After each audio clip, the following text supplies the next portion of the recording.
Good afternoon, everyone, and welcome to the 2020 Harmony webinar series. My name is Christy Weeks, and I am the Digital Media Manager for Harmony. I'm going to pause for a quick second and kind of let people catch up to where we are. We've got people joining, so I'm going to roll through this a little quicker than usual in the beginning because we have such a great presentation. We want to thank you for joining us today. We are lucky enough to have one of our own, Carla Feltz, presenting on Engaging the Warrior, Tools for the Non-Veteran Serving the Veteran. And for those of you who are new to Harmony, I'm going to give you some information. First of all, we are nestled on a 43-acre campus in the Rocky Mountains, just outside of Estes Park.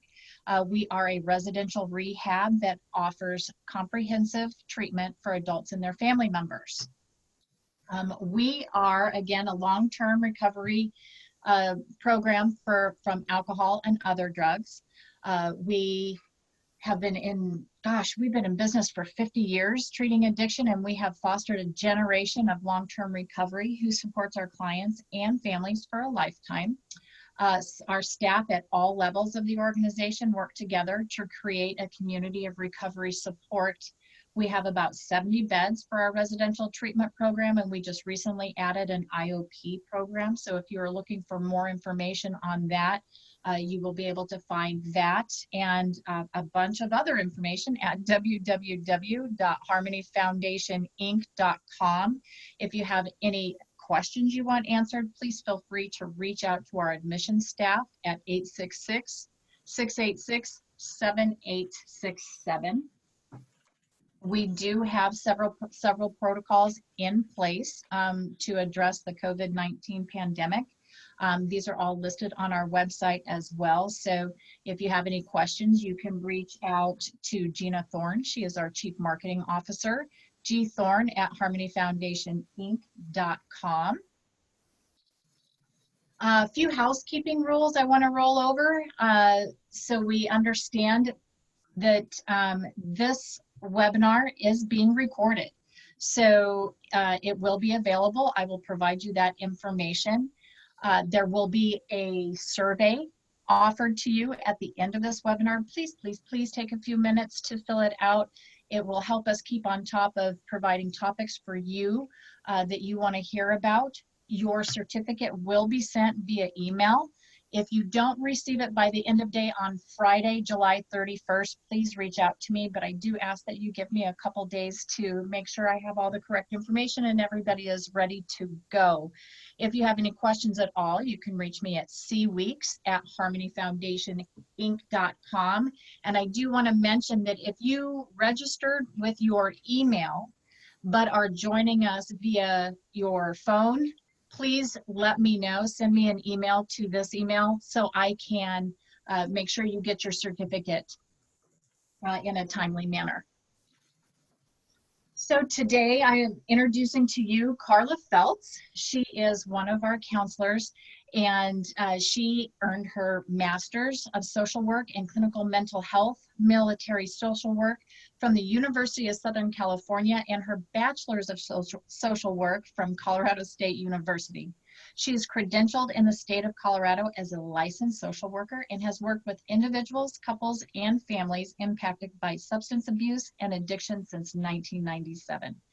Before coming to Harmony, Carla worked in a private practice treating touring professionals in the music industry struggling with mental health and addiction. Carla also worked with child youth and families impacted by addiction in the Colorado welfare system and practiced as a trauma and mental health therapist for combat veterans with co-occurring substance use disorders in the Veterans Administration. Carla is a combat veteran with the U.S. Army who served in the Persian Gulf War. I'm so pleased that she is here today. We will be answering questions at the end of this presentation, so if you have them, please put them in the chat box. We'll make sure we address as many as we possibly can. And the last thing I want to say is we do track these, so we need you to be involved in the presentation for 45 minutes so I can get you your certificate. Carla, I am going to turn over this presentation to you, and let's get started.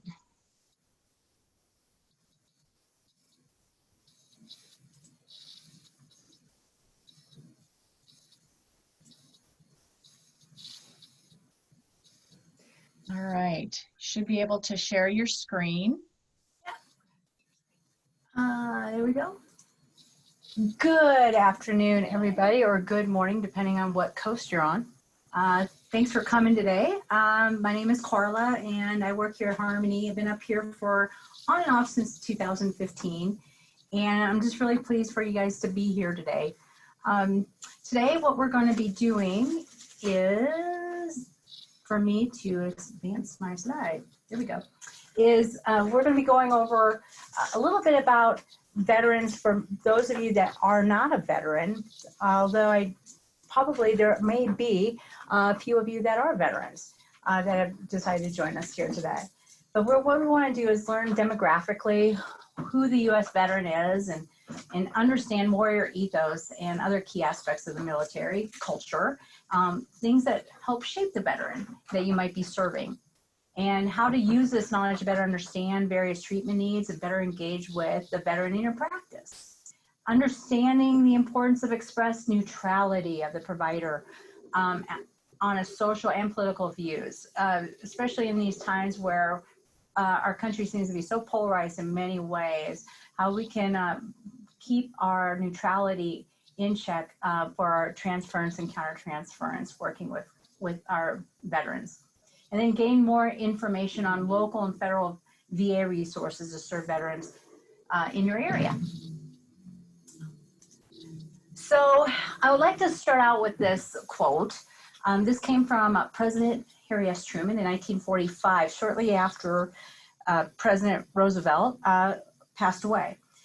Our debt to the heroic men and valiant women in the service of our country can never be repaid, and they have earned our undying gratitude. America will never forget their sacrifices. What I appreciate about this quote most is even then, he recognized the diversity that was in the United States Armed Forces, including his recognition of women who serve.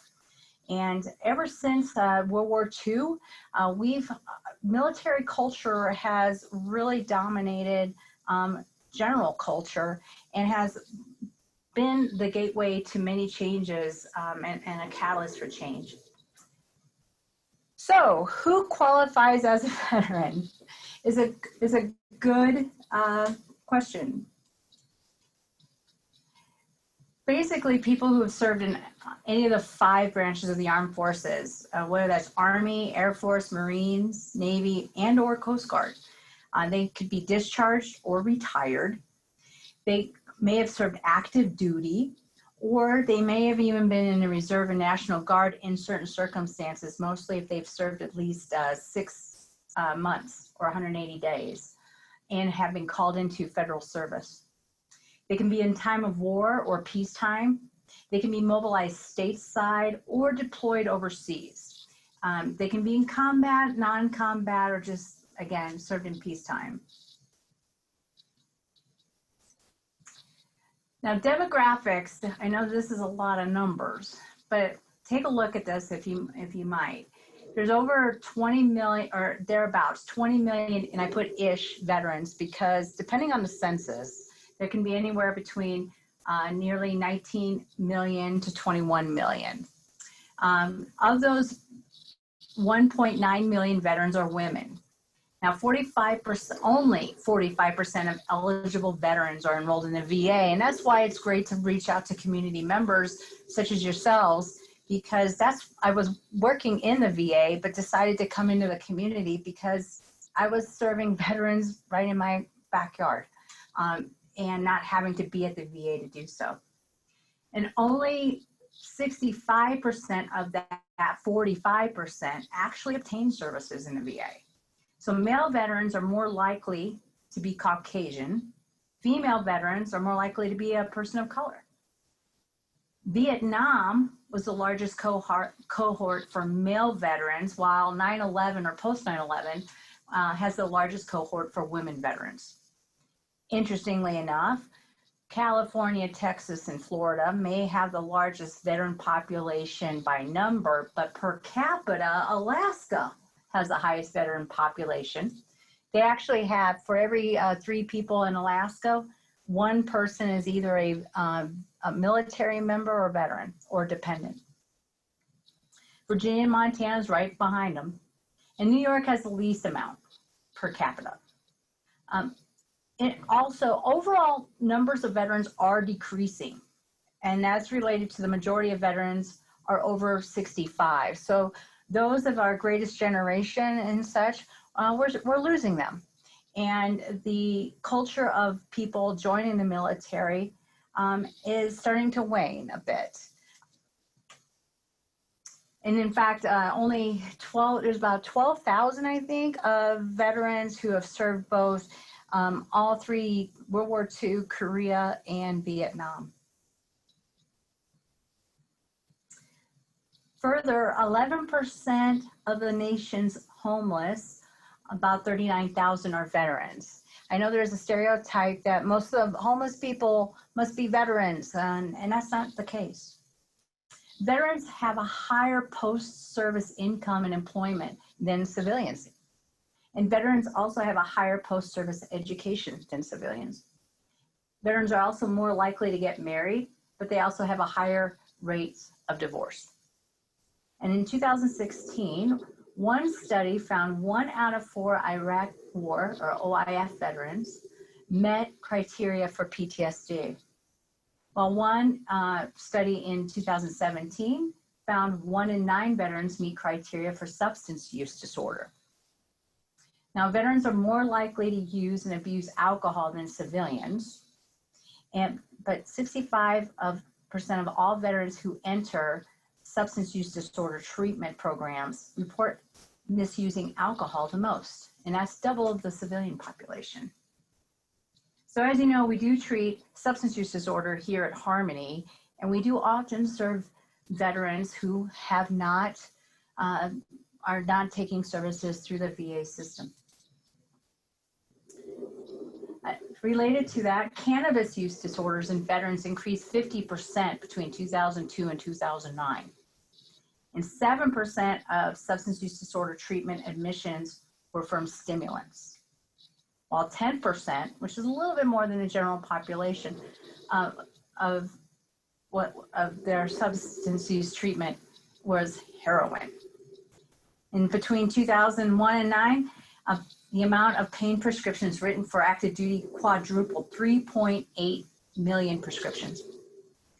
The amount of prescriptions written dropped in 2015 only after mandates initiated by Department of Defense in order to lower that, in part because the Veterans Administration was inheriting those same veterans.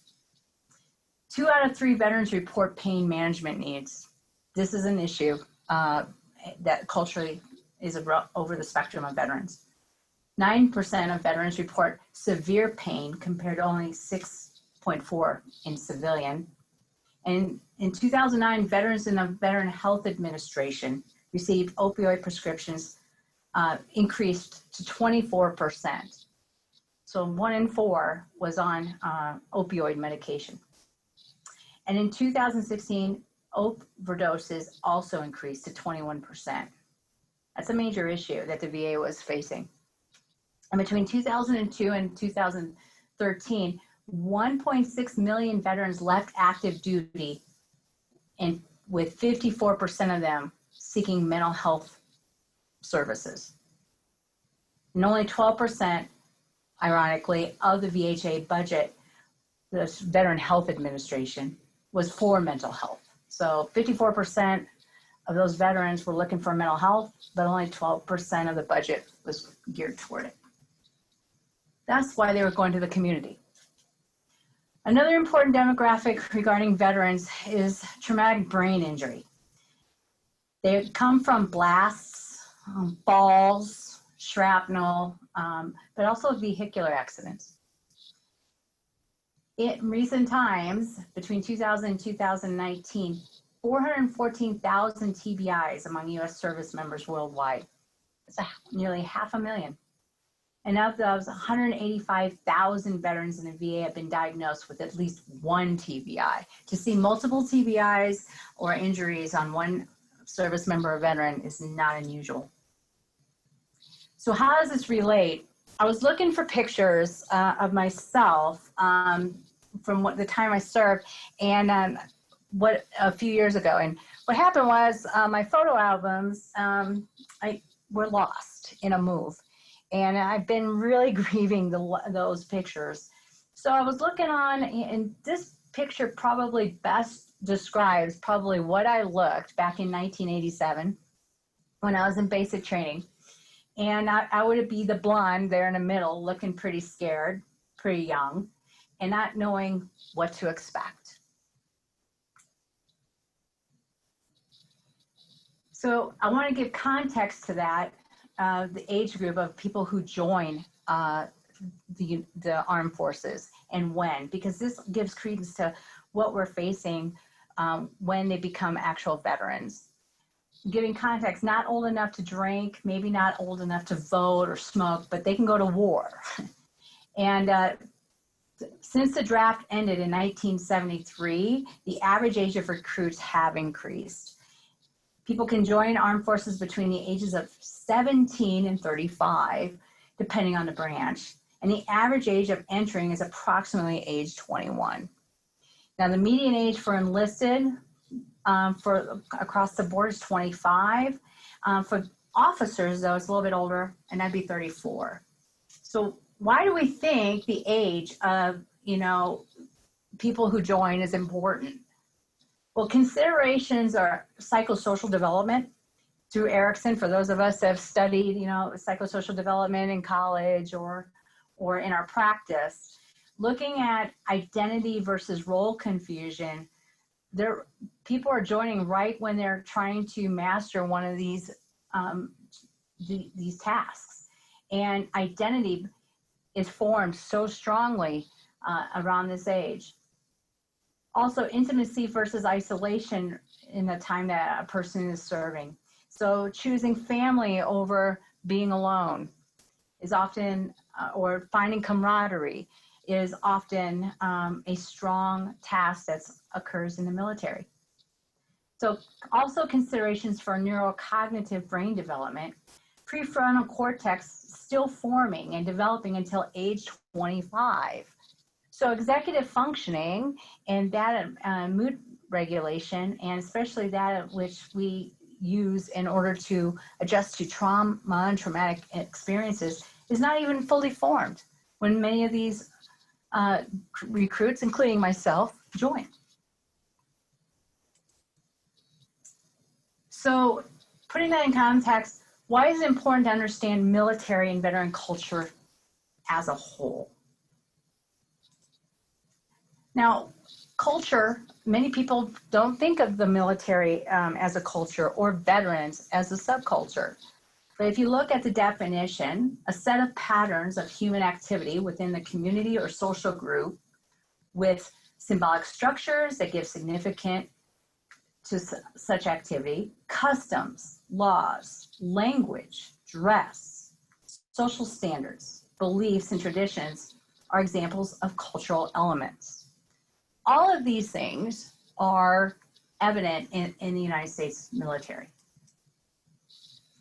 So knowledge and understanding of military culture for the practitioner who's working with veterans within their practice or in their community, it will increases your ability to relate to and support your veteran client, and that gives a stronger therapeutic alliance.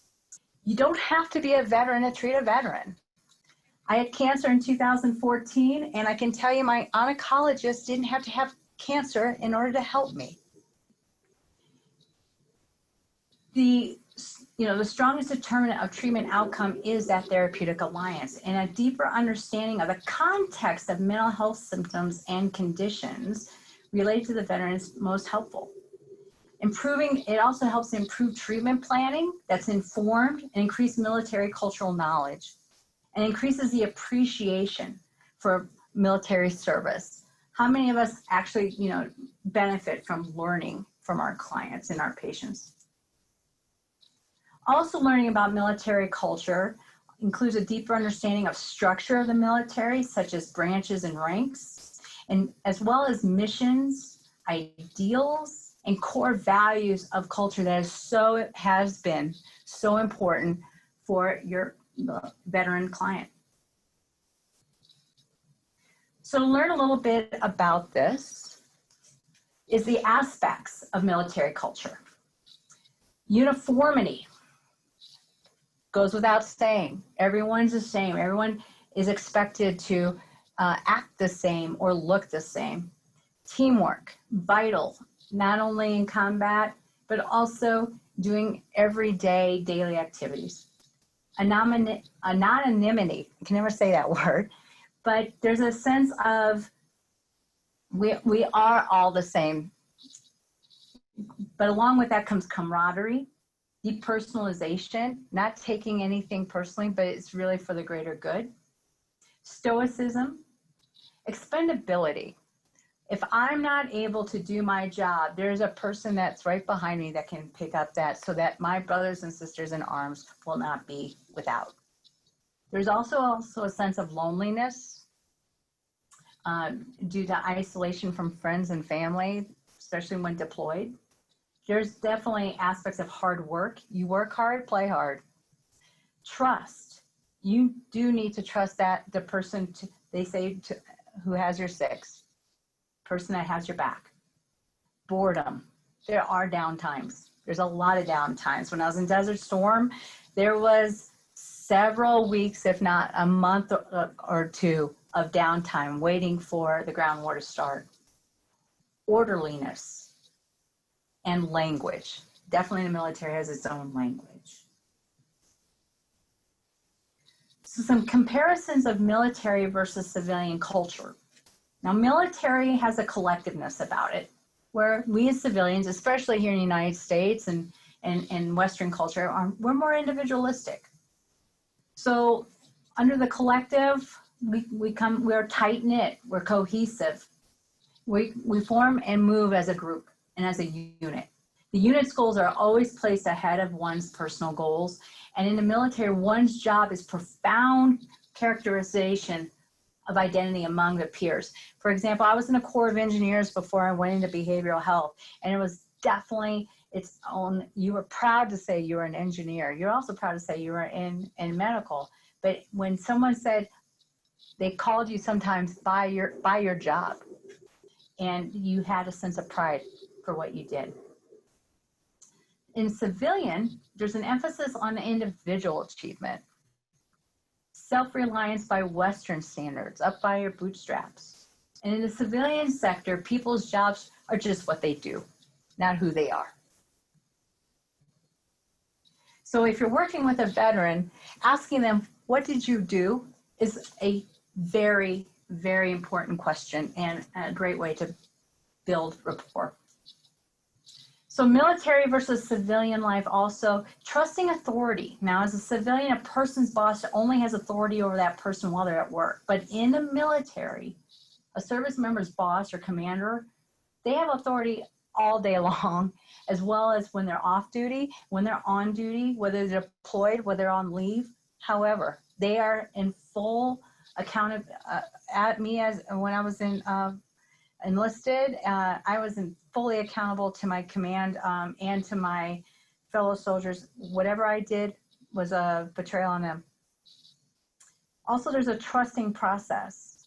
A common mindset in the military is never assume. And if you don't know, then ask. And the reason for this is very important. If you don't have the full picture, full understanding of what is going on, people could get hurt. And you feel that sense of responsibility to make sure that you know where your comrades are, where your command is, and making sure everything is moving forward. There's not, oh, it's not my job. In fact, it is your job.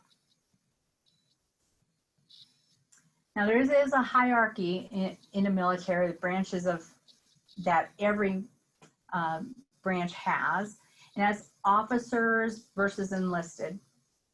Now, officers only make about 14% of the general population in the military. But what they do is they plan, they lead, and they are mostly college educated or higher and require at least a minimally bachelor's degree.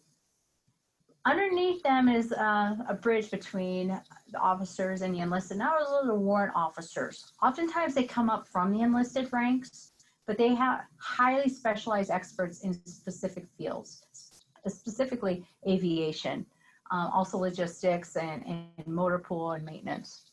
They keep things running, and they are saluted. And then there's the enlisted, which I was.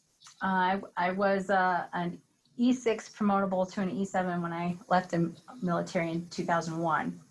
An executive, what enlisted do, they do the assigned tasks given to them by supervisors, and they perform specific duties and job functions. As an E6 promotable E7, I was a non-commissioned officer. So for that, I supervised and helped supervise enlisted personnel and helped actually train and teach some of the junior officers.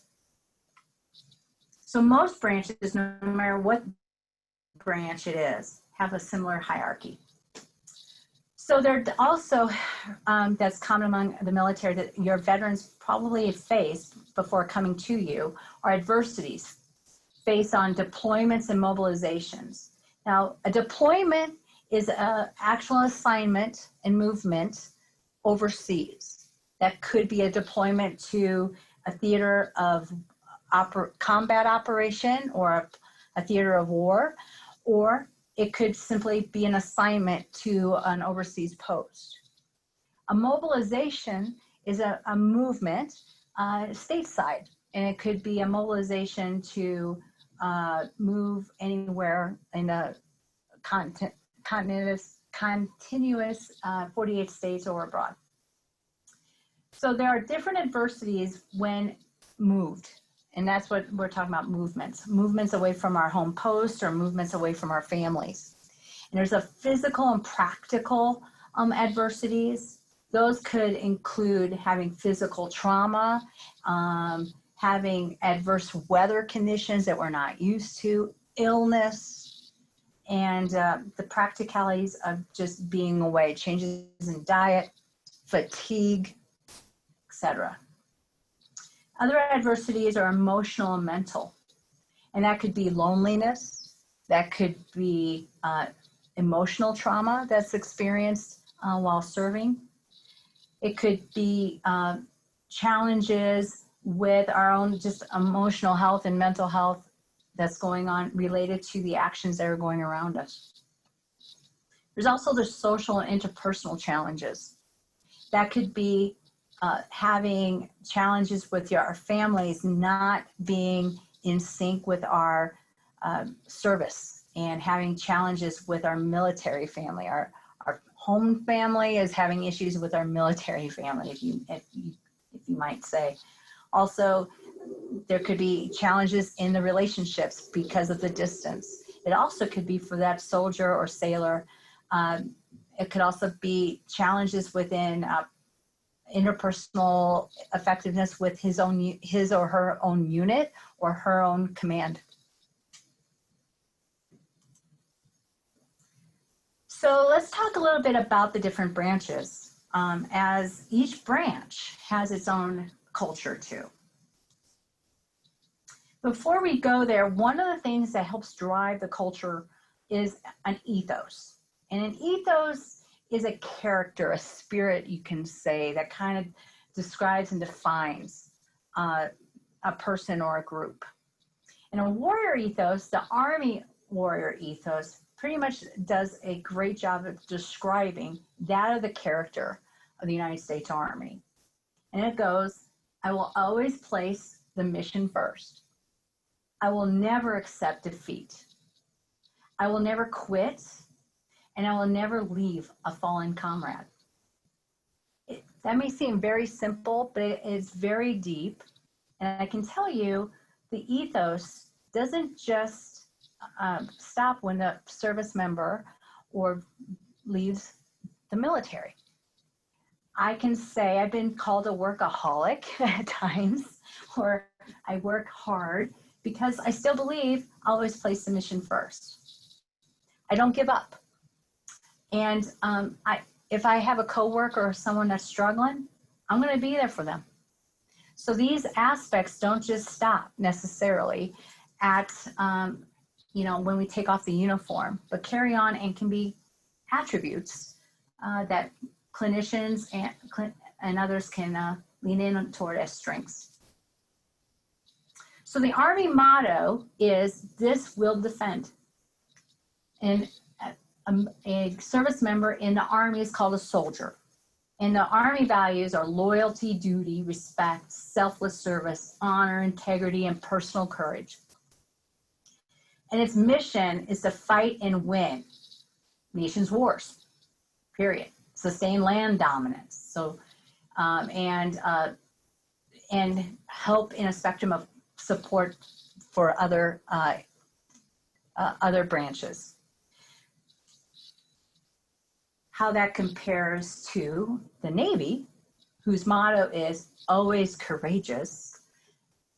The Navy have sailors, and it's very important to note, don't call a sailor a soldier and don't call a sailor a Marine, but sailors value honor, courage, and commitment, and their mission is to maintain, train, and equip on the sea naval forces compatible to winning wars.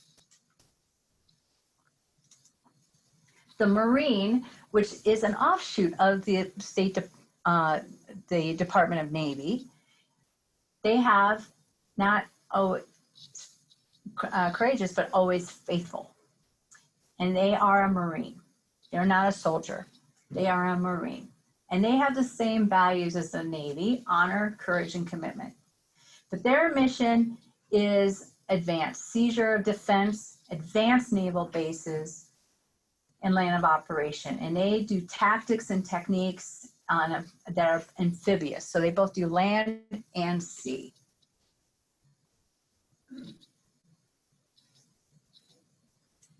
And the Air Force, aim high, fly, fight, win, airmen.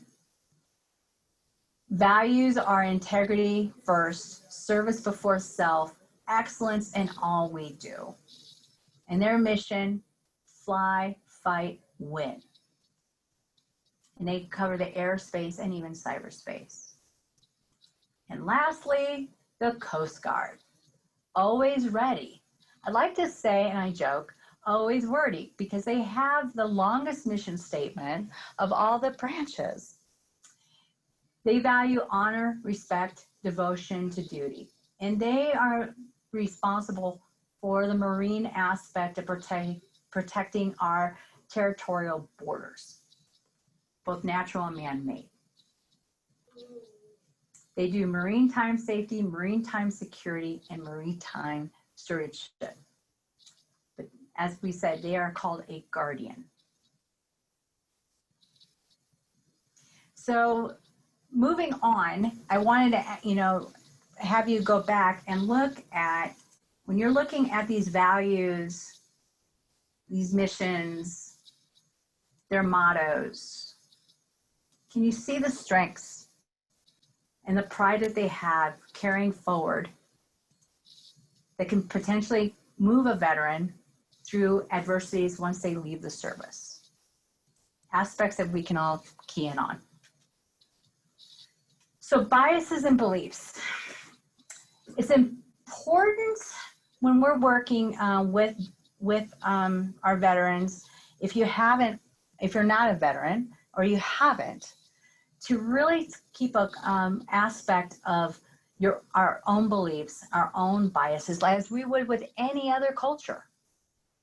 And an important component of working with any culture is to understand that it's in order to serve that culture better. Some aspects that we're going to do, we're going to take an exercise to give you an opportunity to challenge yourself or just do a check-in on your own beliefs about the military, on welcoming, your ability to welcome a veteran, your ability to look at your own social views as it affects the veteran or their worldview. Also, the views on war, especially at this time. and additional positive regard or strength-focused ideas that you may or may not have regarding the military. So welcoming a veteran.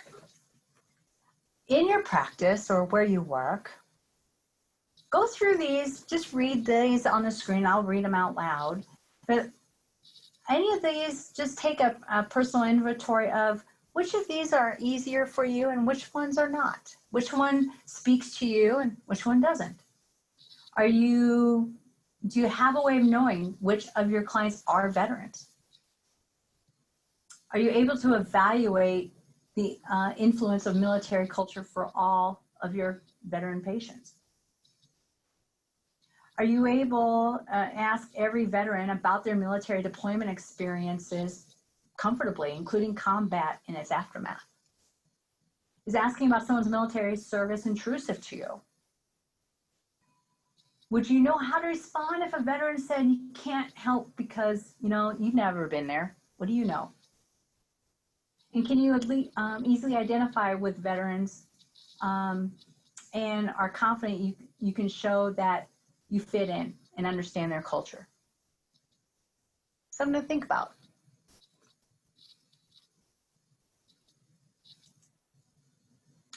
Moving on to social views.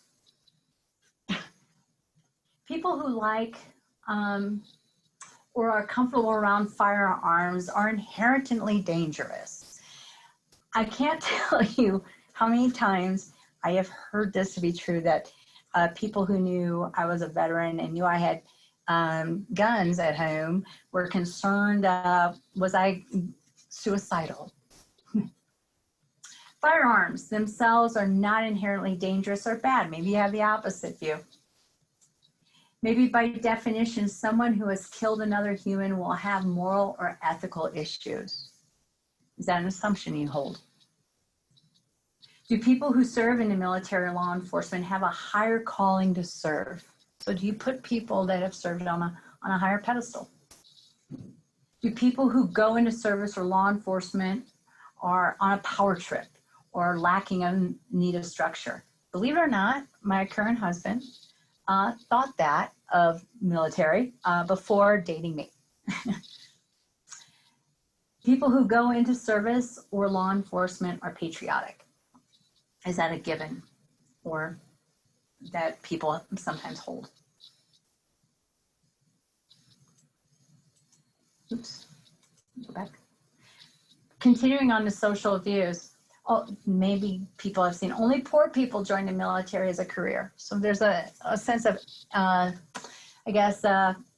empathy or sympathy for people who join. Clubs and teams like Boys and Girl Scouts, sports teams, military are just social orders that foster dependence and de-emphasize or stifle individualism. Being a part of a team or something bigger than yourself teaches valuable life lessons. Maybe you hold that. The role of the government, especially the Department of Defense, is to protect and defend our way of life. True America, right there. Well, the Department of Defense should be a significant smaller part of the government. There's definitely a lot of social views and political views that are in these statements. The invasion of any country is justified if that country poses a threat to national security. They had it coming. Any of those may come to you and come to your mind. That's okay. Like any other biases, it's good to keep an inventory. A tougher one, views on war. War is just, could be a thought, war is justifiable if it stops or otherwise unstoppable aggressor. Maybe you think the moral justification for war is important for service members to make sense of their own sacrifice, because they may have killed others. In war, injustices are committed on all sides and responsibility is shared equally by society and the service member. Maybe regardless of whether war is justifiable, you don't want to support the military as a healthcare professional. Or maybe even, I'll say, maybe based on your religion. Maybe you're glad there's a military to protect us, but your preference is that anyone in your family will not serve. I will have to say, my daughter, who just graduated from high school amidst COVID, she was born at during 9/11 and graduated in COVID. I had to hold my own breath when she told me she's interested in joining the armed forces recently. So even veterans will hold their breath sometimes. And, or lastly, if opposed to war and believe that there is a peaceful way to resolve any crisis. So war is not an option.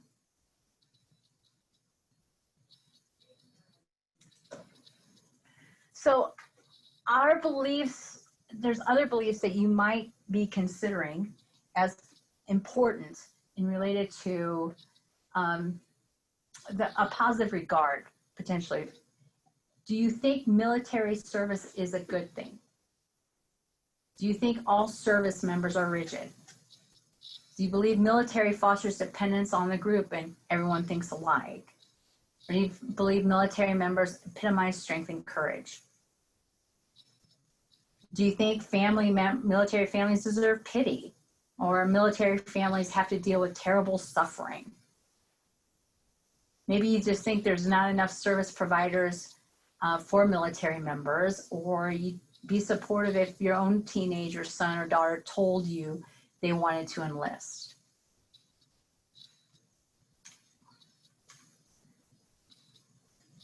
Moving along.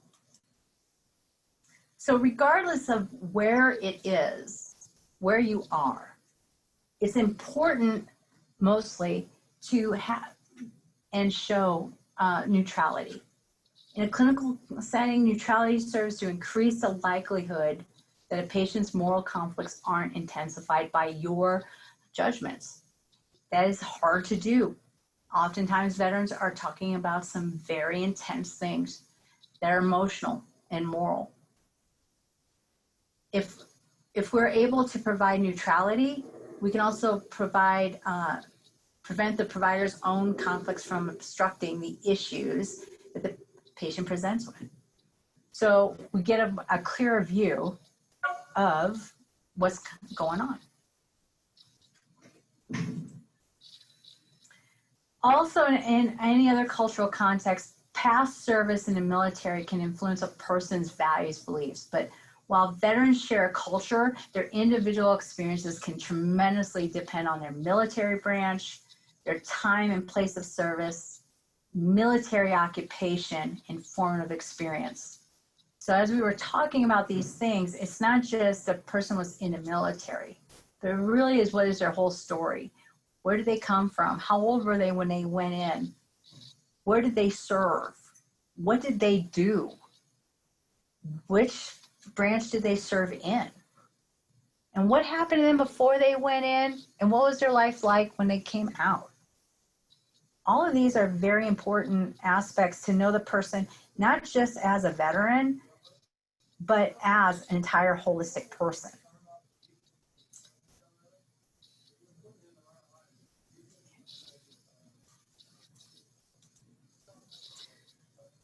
So other thoughts about working with veterans in your practice. There's an importance to match intervention with the level of need and motivation for treatment.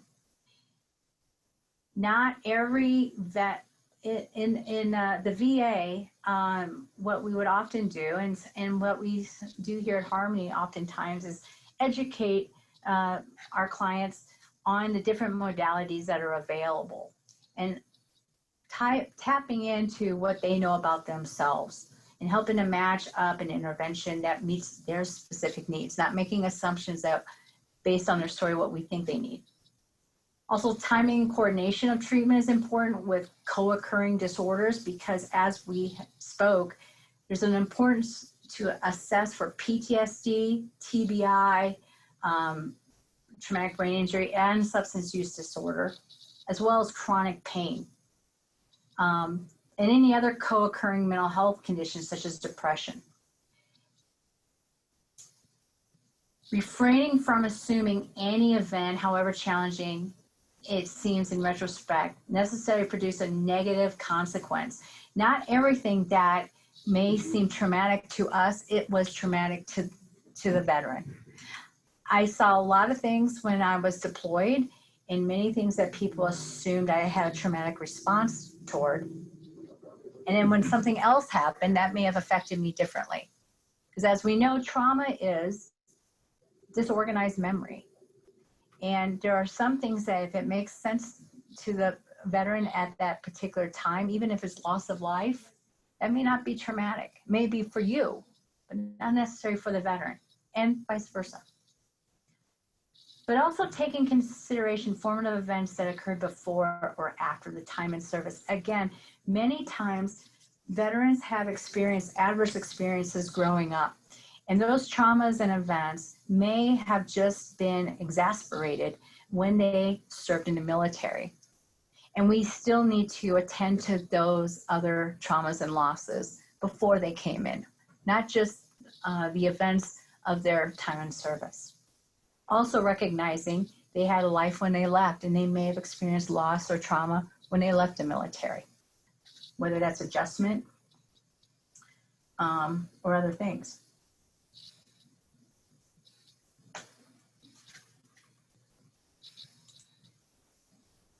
So I wanted to, before going on, there's places for folks to get further services. This is a screenshot of the community provider toolkit provided by the VA.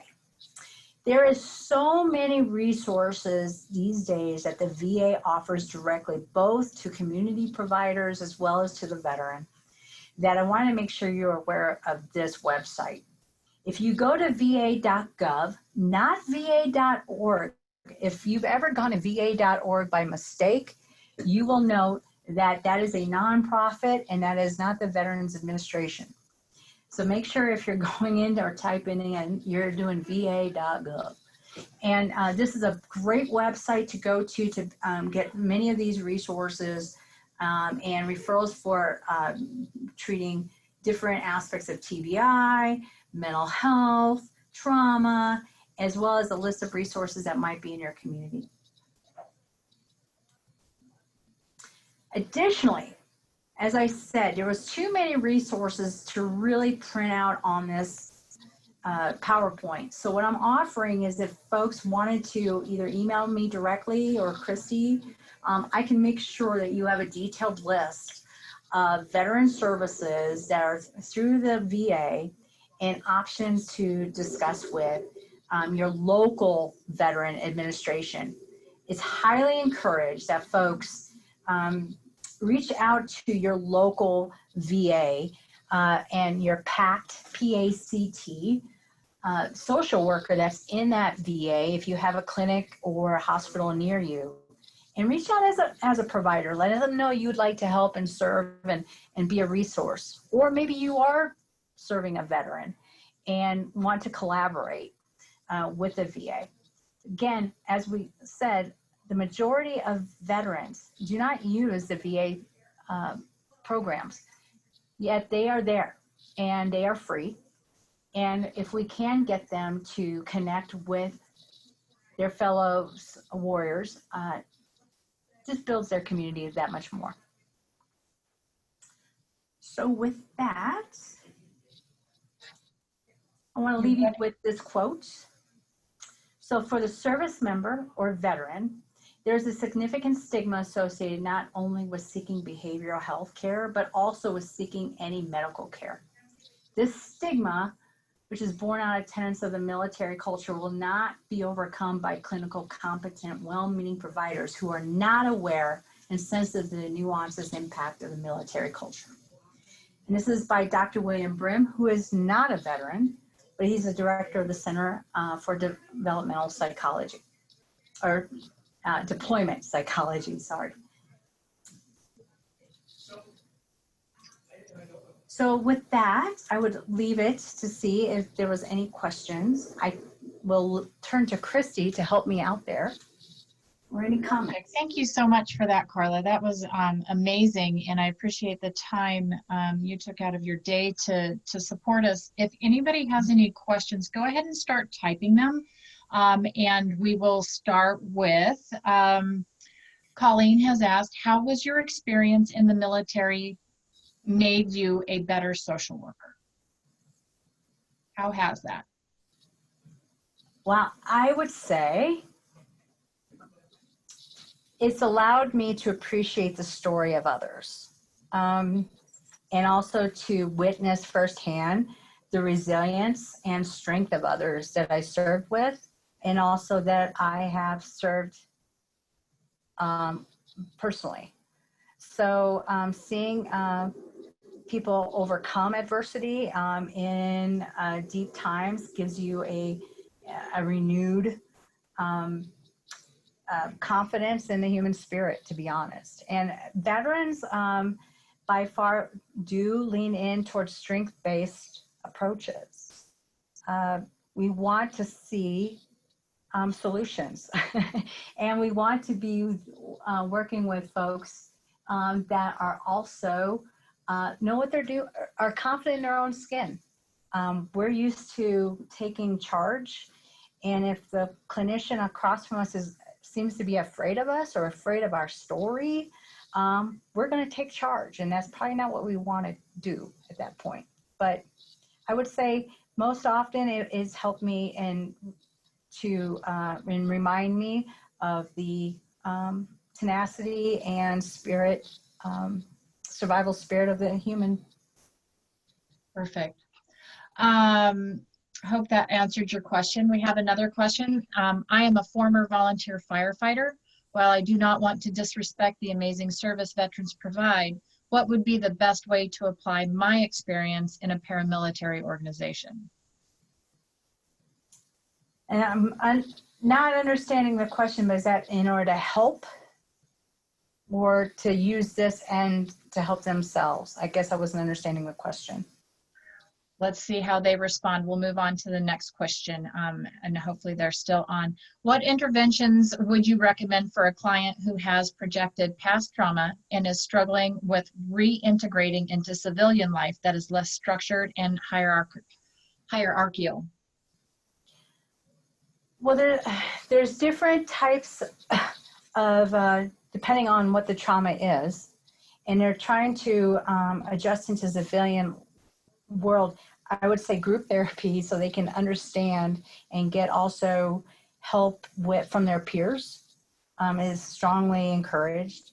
The VA and working with veterans, depending on the level of trauma, is the same type of trauma therapy that civilian providers use. That could be cognitive processing therapy, there's EMDR, there's group therapy, there's cognitive behavioral therapy, there's mindful-based cognitive behavioral therapy. So a lot of this has to do with who the veteran is and what their values are and what they're valuing in their recovery. There's even acceptance and commitment therapy. So anything that's not only just solution focused, but value based, to get them to find the meaning into their new life and purpose. Finding purpose is very important, but also a modality that they can buy into that will give them meaning. Perfect. So I do have two more questions. One of them circles back to the question about the firefighter. They're looking for any suggestions in utilizing their experience in relating to veterans and to develop a therapeutic alliance. So I think paramilitary, obviously firefighters, police officers, you all, paramilitary for a reason. A lot of these ethos and camaraderie is very universal, and I think you probably could speak to that. Just as if, while I feel I do that with encounter when I'm dealing with first responders, I feel a kinship with them because you as a firefighter are willing to put your life on the line, no questions asked, and have given also some great sacrifices. So I think there is a natural kinship that doesn't even have to be spoken about. You saying simply that you're a firefighter probably gives way to many things. Mm-hmm. Perfect. Thank you. Last question I think we're going to have time for, but I think it's important. Do you see a significant link between sexual trauma and substance use, especially amongst women vets? I'm glad you brought that up, because something I didn't bring up is that women veterans are are less likely to use the VA system. Although it was like 46% was the general of veterans, that they're even less. They're like 30% likely. And because they're such a minority, and trauma being what it is for them, and being the minority to talk about such trauma in group work or in residential treatment, that's difficult for them in the VA system. The VA has gotten a lot more gender specific in their treatment over the last 10 years. However, there is, because 1 in 4, as we know, 1 in 4 or 1 in 3 sometimes, women are sexually abused before they even go into the military. These traumas are compounded. And so having a community that they can go into that's safe for them to receive group support, as well as therapeutic support that's individualized to them, is very important. So yeah, there's definitely some that can be a whole another talk about gender specific treatment for the female veteran. Right. You know, Carla, thank you so much for this. We've gotten great questions. We had a great turnout, and thank you to all our listeners for popping in on this one. This will be available Friday on our website. When I send out the certificates, I will absolutely include the link to this. I will include Carla's contact information so you can acquire the resource list. And we hope you join us next month. We have a great webinar coming up. Details released soon. Everybody, I hope you have a wonderful day. Carla, thank you again on behalf of Harmony Foundation. Have a wonderful month. Thank you.